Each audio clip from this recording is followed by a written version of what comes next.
आज का जो विषय है वो 1789 की फ्रांसीसी क्रांति, उसके क्या कारण थे, क्या क्या घटनाक्रम घटा और उसका फ्रांस और पूरे विश्व पर क्या प्रभाव पड़ा, इसके बारे में आज हम बात करेंगे।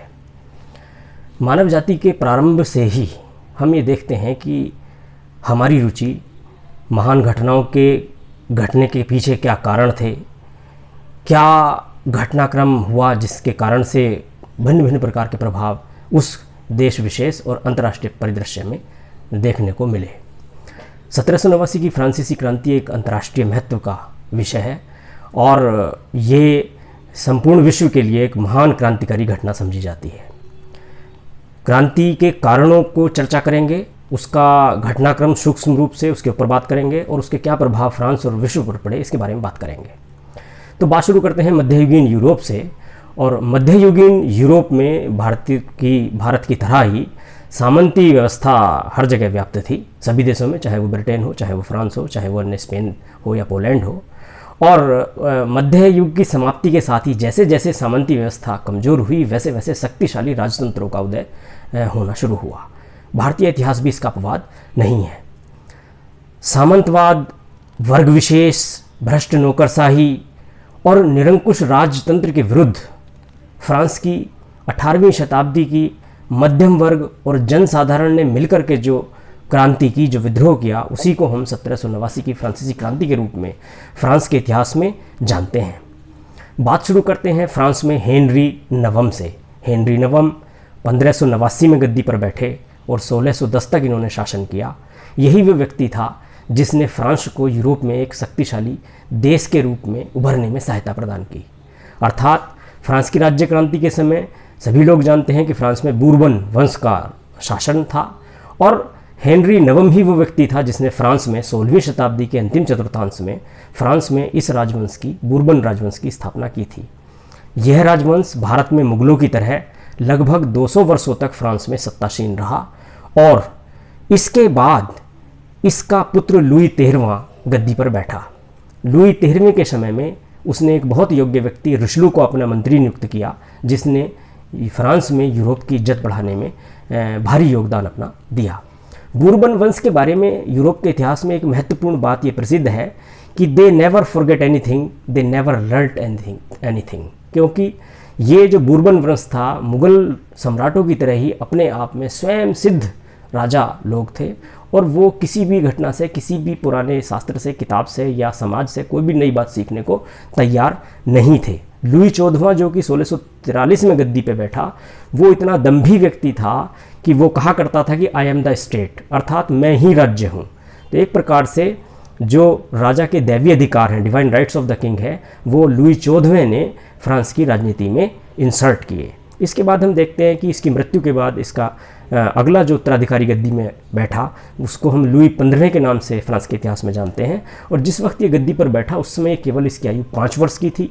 तो आप सभी लोग जानते हैं कि 5 वर्ष का जो बच्चा है वो स्वयं शासन नहीं कर सकता, इसीलिए 1715 में जब ये गद्दी पर बैठा तो उसके बाद 1743 तक इसने कार्डिनल फ्लेरी, जो कि इसका चाचा लगता था, उसके सहयोग से, उसके संरक्षण में राज्य किया। और उसके बाद लुई 15वें ने 1743 से 1774 तक स्वयं शासन किया। इसके बाद लुई 16वां गद्दी पे बैठा 1774 में और फ्रांस की राज्य क्रांति जो कि 1789 में हुई, इस समय लुई 16वां ही फ्रांस में बूरबन वंश का राजा था। इसकी पत्नी मैरी एंटोनेट थी जो कि ऑस्ट्रिया की राजकुमारी थी और आप जानते हैं चूँकि ऑस्ट्रिया मैटरनिक के कारण से और वैसे भी राज्य तंत्र के निरंकुशवाद में विश्वास रखता था, तो वैसी ही प्रवृत्ति ऑस्ट्रिया की राजकुमारी मैरी एंटोनेट की थी जो कि लुई 16वें की पत्नी थी। और ये भी बहुत ही ज़्यादा खर्चीली और बहुत ही ज़्यादा अहंकारी और दम्भी और विलासितापूर्ण जीवन जीने में विश्वास करती थी। अगर हम 1789 की इस फ्रांसीसी राज्य क्रांति के कारणों के बारे में बात करें तो इसको हम कई खंडों में तोड़ सकते हैं। सबसे पहले हम राजनीतिक कारणों की बात कर लेते हैं। देखिए 1789 में जिस समय क्रांति घटित हुई उस समय अगर हम देखें तो फ्रांस की राजनीति में सत्ता के शीर्ष पर राजा विद्यमान था। उसको सलाह देने के लिए 5 समितियां होती थीं, लेकिन व्यवहार में उनका कोई महत्व रह नहीं गया था। 2 संस्थाएं भी थीं जो कि प्रतिनिधित्व करती थीं लोगों का। उसमें पहली संस्था थी स्टेट्स जनरल, जिसका 1614 में लास्ट अधिवेशन हुआ था, अर्थात पौने 200 साल से उसका भी कोई अधिवेशन नहीं हुआ था फ्रांस के अंदर। और दूसरी प्रतिनिधि संस्था थी पार्लियामेंट, इसको हिंदी में पार्लियामा भी कहते हैं, तो ये पार्लियामा आजकल के पार्लियामेंट जैसी नहीं है, बल्कि ये एक प्रकार की न्याय देने से संबंधित संस्था थी। और संपूर्ण फ्रांस देश के अंदर 18वीं शताब्दी के अंतिम चतुर्थांश में ऐसी 13 पार्लियामेंट थीं, और इन 13 पार्लियामेंट में पेरिस की जो पार्लियामा थी वो सबसे ताकतवर और महत्वपूर्ण थी। तो फ्रांस की राजनीति में राजा सबसे ऊपर, उसके नीचे 5 समितियां जो उसको सलाह देती थीं, प्रतिनिधि संस्थाओं के रूप में 2 सभाएं थीं, स्टेट्स जनरल और पार्लियामेंट। और ये जो स्टेट्स जनरल था इसके भी 3 हिस्से थे। पहले वाले को फर्स्ट स्टेट कहा जाता था जो पादरियों से बनता था, दूसरे को सेकंड स्टेट कहा जाता था जो सामंतों से बनता था, और तीसरे को थर्ड स्टेट कहा जाता था जो जनसाधारण से मिलकर के बनता था। अर्थात स्टेट्स जनरल में भी 3 प्रकार के सदस्य होते थे, 3 प्रकार के प्रतिनिधि होते थे, एक पादरियों का, एक सामंतों का, दूसरा जनसाधारण का। इसके बाद अगर हम देखें तो ये जो पार्लियामेंट है, जो 13 पार्लियामेंट उस समय विद्यमान थी, यही एक प्रकार से राजा के आदेशों को लागू करवाती थी और न्याय देने का कार्य भी स्थानीय स्तर पर ही करती थी। अर्थात अगर राजा और प्रजा के बीच में कोई कड़ी थी तो वो ये पार्लियामेंट थी, और कोई संस्था इस प्रकार की विद्यमान नहीं थी। दूसरा जो राजनीतिक कारण हम देखें तो जो पेरिस का राजा जहाँ रहता था, फ्रांस का जो राजा जहाँ रहता था, वो पेरिस में नहीं रहता था, बल्कि वहाँ से 15-17 किलोमीटर दूर वर्सेलीज के पैलेस में रहता था। और ये तत्कालीन 18वीं शताब्दी में अगर दुनिया भर के आप राजमहलों के अध्ययन को देखें, एक तुलनात्मक अध्ययन करें, तो वो मुगलों का भी हो सकता है, तो हम देखते हैं कि वर्साय का महल दुनिया के सर्वाधिक महंगे महलों में से एक था। सोने चांदी के अंबार वहाँ लगे रहते थे और भारी मात्रा में फिजूल खर्ची लगातार वहाँ होती थी। आप ये समझिए कि राजा रानी के व्यक्तिगत जो सेवक थे उनकी संख्या ही 500 थी। तो एक प्रकार से भारी मात्रा में पैसा खर्च किया जाता था। एक प्रथा थी वर्साय के महल में कि रोज़ शाम को, चूँकि उस समय लाइट वगैरह नहीं होती थी, तो दीपक जलाए जाते थे या मशाल जलाई जाती थी। जो दीपक जलाए जाते थे वो भी महंगी बहुमूल्य धातुओं के बनाए जाते थे, और एक दीपक एक बार जलाने के बाद अगले दिन उसको इस्तेमाल नहीं किया जाता था, उसको भविष्य में कभी भी इस्तेमाल नहीं किया जाता था। प्रथा ये थी कि जो नौकर उस दीपक को जलाएगा वो नौकर उस दीपक को अगले दिन सुबह को अपने घर ले जाकर के उसको बाजार में बेच सकता था।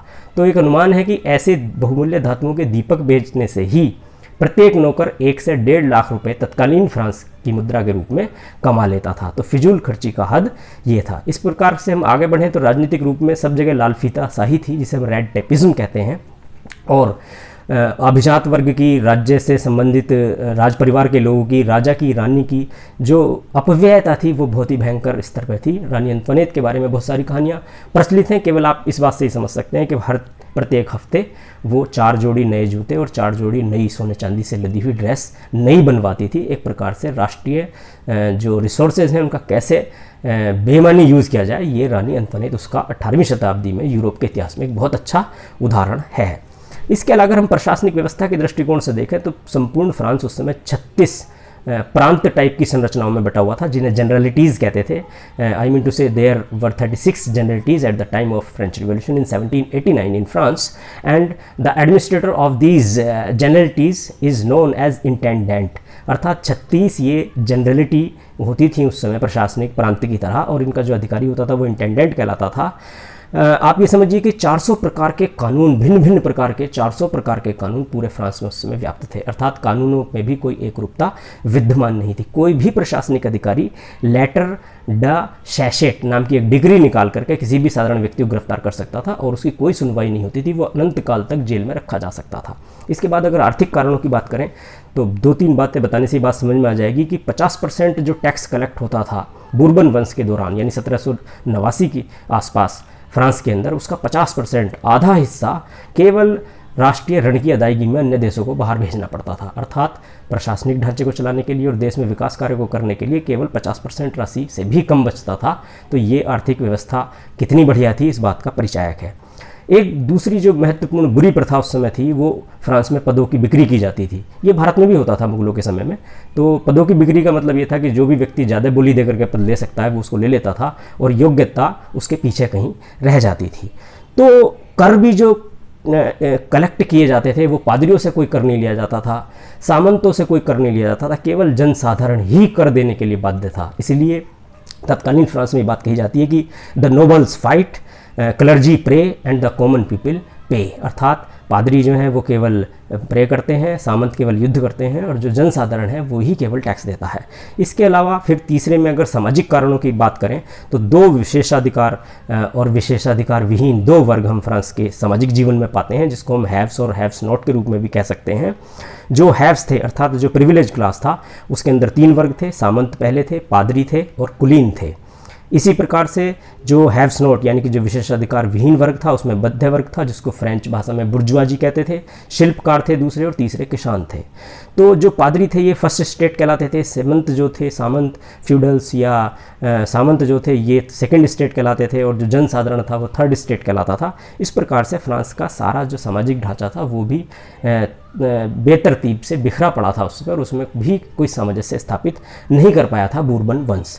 पादरियों के पास अकूत संपत्ति थी, और आप ये समझिए कि उस समय तत्कालीन समय में 1/5 भूमि टोटल फ्रांस की पादरियों के कब्जे में थी, यानी चर्च के कब्जे में थी। इसी प्रकार से 1/4 1/4 भूमि जो है वो सामंतों के कब्जे में थी, और बाकी जो बची खुची जनता थी उसी के पास बाकी ज़मीन का स्वामित्व था। तो एक तरीके से जो सामंत थे वो भी तीन प्रकार के उस समय थे फ्रांस के समाज में। पहले को कोर्ट नोबल्स कहते थे जो दरबार से संबंधित होते थे, दूसरे को सोर्ड नोबल्स कहते थे जो लड़ाई में काम आते थे राजा को, और तीसरे जो हैं वो रोब्स नोबल्स होते थे जो कि न्याय प्रणाली में जुड़े होते थे। वो एक चोगा पहनते थे लंबा सा, जो आज भी यूरोप में जज लोग पहनते हैं, तो इसलिए उसे रोब कहते हैं चोगे को, इसी कारण से उसको रोब्स नोबल्स कहा जाता था। इसके बाद अगर धार्मिक कारण की बात करें तो हम देखते हैं कि बूरबन वंश तो रोमन कैथोलिक धर्म का अनुयायी था, किंतु फ्रांस में भी प्रोटेस्टेंट धर्म का प्रचलन था, और फ्रांसीसी भाषा में प्रोटेस्टेंट लोगों को ह्यूगनोट्स कहा जाता था। लुई 14वें के समय में 1685 में उनके सभी प्रकार के धार्मिक अधिकार समाप्त कर दिए गए थे, अर्थात सामाजिक रूप से असंतोष था ही था, धार्मिक रूप से भी था। देखिए, कोई भी क्रांति जब तक सफल नहीं होती जब तक उसमें विचारों का तड़का न लगे, अर्थात किसी भी क्रांति को घटित होने के लिए ईंधन के रूप में मानव मस्तिष्क में विचारों का फैलाव बहुत ज़रूरी है। तो बौद्धिक कारण भी इस क्रांति के फ्रांस में गिनाए जा सकते हैं, और इसमें तीन नाम महत्वपूर्ण हैं। तीन नाम, उसमें सबसे पहला नाम है मोंटेस्क्यू, जिसने 2 किताबें लिखी महत्वपूर्ण, Persian letters, the spirit of law. ये वो व्यक्ति था जिसने राजा के दैवी अधिकारों की आलोचना की, मतलब पहली बार मानवता के इतिहास में उसने कहा कि राजा का देवताओं से, ईश्वर से कोई संबंध नहीं है, ये तो केवल फर्जी बड़ा है। और दूसरा इसने कहा कि इस पावर्स का सेपरेशन होना चाहिए, अर्थात कार्यपालिका, विधायिका और न्यायपालिका एक व्यक्ति के हाथों में केंद्रित नहीं होनी चाहिए। जैसे आधुनिक लोकतंत्रों में होता है कि न्यायपालिका अलग है, विधायिका अलग है, कार्यपालिका अलग है, तो ये विचार सर्वप्रथम मोंटेस्क्यू ने दिया। और जिस समय की हम बात कर रहे हैं फ्रांस की राज्य क्रांति के समय, उस समय तो फ्रांस का सम्राट ही तीनों प्रकार की शक्तियों का स्वामी होता था। दूसरा जो व्यक्ति था वो वोल्टेयर हुआ। ये इसने चर्च का बड़ा विरोध किया, जो आडंबर और भ्रष्ट पादरियों के जीवन में चीज़ें व्याप्त थीं उनका इसने खुलासा किया। और यही वो व्यक्ति था जिसने प्रसिद्ध उक्ति वो लिखी थी जो हम आज भी यूरोप के इतिहास के बारे में पढ़ते हैं, होली रोमन एम्पायर के बारे में, कि Holy Roman Empire is neither holy nor Roman nor empire. इसके बाद जो तीसरा व्यक्ति है वो रूसो है, यानी मोंटेस्क्यू सबसे महत्वपूर्ण, वोल्टेयर उसके बाद महत्वपूर्ण, और रूसो तीसरा महत्वपूर्ण। रूसो के बारे में हम जानते हैं बहुत सारी किताब लिखी, लेकिन जो सबसे महत्वपूर्ण किताब है वो the social contract and the dialogues. ये वो व्यक्ति है जिसने सबसे पहले ये कहा था कि man is born free everywhere but he in chains, यानी कि man is born free but everywhere he is in chains. ये रूसो ने कहा था, और ये इसकी उक्ति महत्वपूर्ण है। इसी के विचारों के कारण से इसको प्रॉफिट ऑफ द रिवॉल्यूशन, क्रांति का, फ्रांसीसी क्रांति का पैगंबर भी कहा जाता है। और इसी ने समाजवाद और लोकतंत्र के बीज सर्वप्रथम फ्रांस के लोगों के मन मस्तिष्क में रोपे थे।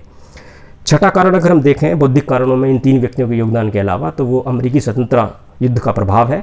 हम जानते हैं कि अमेरिकी स्वतंत्रता संग्राम ब्रिटेन के विरुद्ध अमेरिका के लोगों ने 1776 से 1887 तक लड़ा, और इसमें फ्रांस ने सहायता दी अमेरिकी लोगों को। क्यों? क्योंकि ब्रिटेन और फ्रांस यूरोप की राजनीति में सदैव से प्रतिद्वंदी रहे थे। आपने जो यूएसए की प्रतिमा देखी है, द स्टैच्यू ऑफ लिबर्टी, वो फ्रांस के द्वारा ही अमेरिका को गिफ्ट दिया गया था। तो अगर हम इस प्रकार से फ्रांस की राज्य क्रांति के कारणों को देखें तो हम राजनीतिक कारण बता सकते हैं, आर्थिक कारण बता सकते हैं, सामाजिक धार्मिक कारण बता सकते हैं, बौद्धिक कारण बता सकते हैं, और तत्कालीन कारण में अमेरिकी स्वतंत्रता युद्ध का प्रभाव भी है। इसके बाद हम बहुत तेज़ी से आगे बढ़ते हुए क्रांति के बीच में जो घटनाएं घटी उनके बारे में बात करना चाहूँगा, क्योंकि कारण के बाद घटनाक्रम बताना अत्यंत आवश्यक है। तो इन सब परिस्थितियों में, इन सब असंतोष के बीच में 5 मई 1789 को राजा ने मजबूर होकर के ईस्टेट जनरल का अधिवेशन बुलाया। और ईस्टेट जनरल में मैंने आपको बताया था कि 3 प्रकार के सदन थे, फर्स्ट स्टेट, जो कि पादरियों का था, सेकंड स्टेट जो कि सामंतों का था, और थर्ड स्टेट जो कि जनसाधारण का था। अब इसमें क्या परिपाटी थी कि हमेशा हर सदन की बैठक अलग होती थी और दो सदन जिस नियम को पास कर देते थे वो तीसरे सदन को मानना पड़ता था। क्योंकि पादरियों के हित और सामंतों के हित विशेषाधिकार से संबंधित थे, लिहाजा वो हमेशा अपने फ़ायदे का डिसीजन करते थे और जनसाधारण यानी थर्ड स्टेट को वो मजबूरी में एक्सेप्ट करना पड़ता था। तो ऐसी स्थिति में जब ये जनरल स्टेट जनरल का अधिवेशन बुलाया गया तो थर्ड स्टेट यानी जनसाधारण के स्टेट ने मांग की कि संयुक्त अधिवेशन बुलाया जाए, जैसे आज करके संसद में संयुक्त अधिवेशन होता है लोकसभा और राज्यसभा का हिंदुस्तान में। प्रारंभ में राजा, सामंत और पादरी तैयार नहीं हुए क्योंकि वो थर्ड स्टेट के लोगों को बराबरी का अधिकार नहीं देना चाहते थे।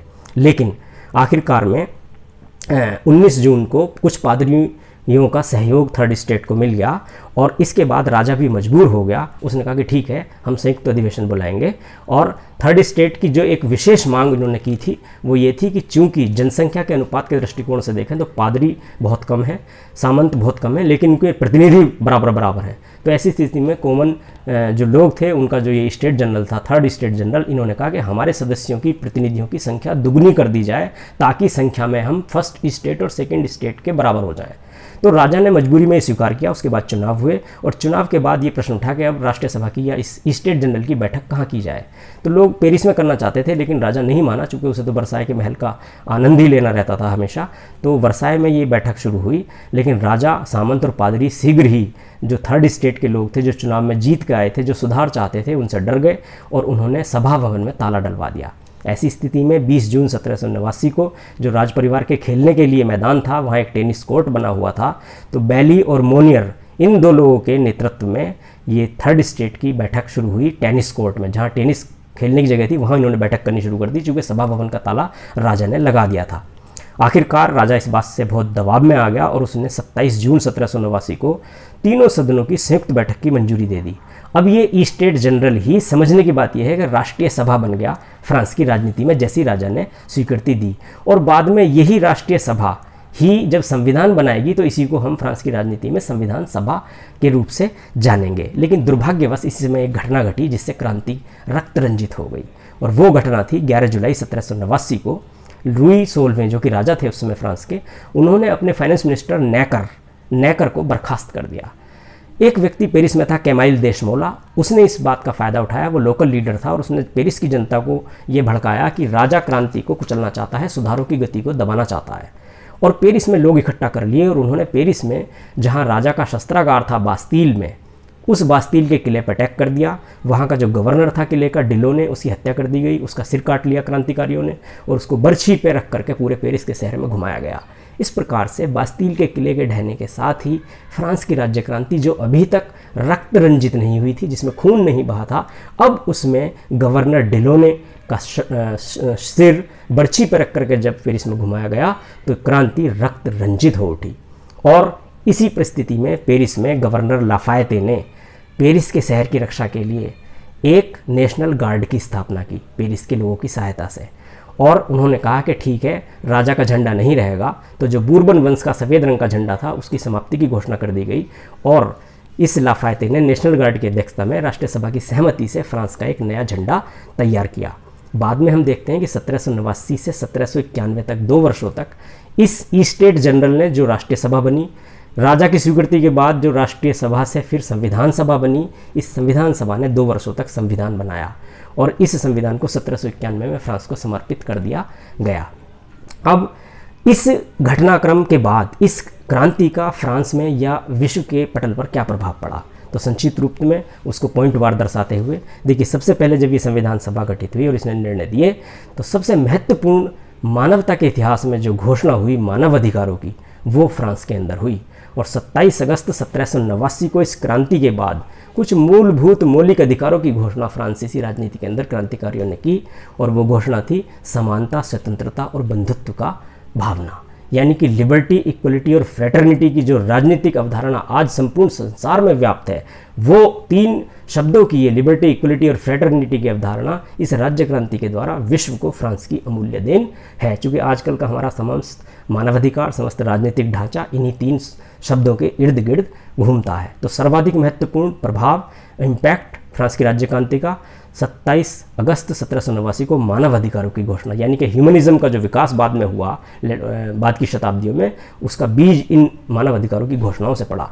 दूसरा, लोकतांत्रिक विचारों का प्रसार इस क्रांति के कारण हुआ, क्योंकि जनता को अधिकार मिले, राजा का अधिकार छिना जनता को मिले, तो लोकतांत्रिक विचारों का प्रसार पूरे दुनिया में और फ्रांस में इससे हुआ। तीसरी महत्वपूर्ण बात, जो कि मध्यकाल में एक महत्वपूर्ण लक्षण है किसी भी राजनीतिक व्यवस्था का, चाहे वो एशिया की व्यवस्था हो, अफ्रीका की हो या अमेरिका की हो, कि हर जगह सामंतवाद है। तो इस घोषणा के बाद, इस क्रांति के बाद फ्रांस से सामंतवाद की पतन की घोषणा कर दी गई। अर्थात एक महत्वपूर्ण मध्यकालीन लक्षण राजनीतिक व्यवस्था का सदैव के लिए विदा होने वाला था। तो ये एक महत्वपूर्ण परिवर्तन है कि सामंतवाद का पतन किया गया। इसके बाद एक नई कॉन्सेप्ट इससे निकल के आई, जिसे हम आज नेशनलिटी कहते हैं, राष्ट्रीयता की भावना। पहले मैंने आपको बताया था कि जैसे इटली में बहुत छोटे छोटे राज्य थे, भारत में भी मुगलों के समय और बहुत सारे बाद में अनेक छोटे छोटे राज्य थे। तो एक राष्ट्र का जो भाव होता है मन मस्तिष्क में, उसकी भावना में बहुत ज़्यादा गुणात्मक रूप से वृद्धि हुई इस फ्रांस की क्रांति के बाद। अर्थात राष्ट्रीयता की भावना आधुनिक अर्थों में पहली बार सामने आई यूरोप के अंदर। इसके बाद और भी एक महत्वपूर्ण परिवर्तन है कि चूँकि जैसे मोंटेस्क्यू ने पहले रखा था अपनी किताब में कि कार्यपालिका, विधायिका और न्यायपालिका अलग अलग होना चाहिए, ये राजा के अंदर केंद्रित नहीं होनी चाहिए, यानी कि इसको शक्ति का पृथक्करण का सिद्धांत कहते हैं। तो फ्रांस की राज्य क्रांति के बाद फ्रांस की राजनीति में कार्यपालिका, विधायिका और न्यायपालिका अलग अलग कर दी गई। अर्थात संपूर्ण विश्व की मानवता की इतिहास में ये हुआ कि पहली बार 3 अलग अलग सरकार के अंग बने, जो आज तक कंटिन्यूस चल रहे हैं। इसके बाद हम इसमें 2-3 महत्वपूर्ण परिवर्तन भी देखते हैं कि जर्मनी और इटली का जो एकीकरण यूरोप की राजनीति में हुआ, उसका बीज भी इस फ्रांस की राज्य क्रांति ने डाला। और एक बहुत महत्वपूर्ण आधुनिक अवधारणा, जिसे हम आज धर्मनिरपेक्षता के नाम से जानते हैं, वो भी हमें इस क्रांति के बाद ही दिखाई पड़ती है। क्यों? क्योंकि हम जानते हैं कि वोल्टेयर ने चर्च का बड़ा भारी मात्रा में विरोध किया था, और जो धार्मिक जकड़न मध्ययुगीन फ्रांस के समाज पे धर्म ने, कैथोलिक चर्च ने जमा रखी थी, उसकी बेड़ियों को तोड़ करके कैसे हम धर्म को अपने व्यक्तिगत जीवन में स्थान दें और राजनीति में स्थान ना दें, इस प्रकार का एक भाव, इस प्रकार का एक विचार इस क्रांति के माध्यम से पहली बार मानव जाति के सम्मुख प्रस्तुत हुआ, और जो अभी तक लगातार विकास की ओर अग्रसर है। धन्यवाद।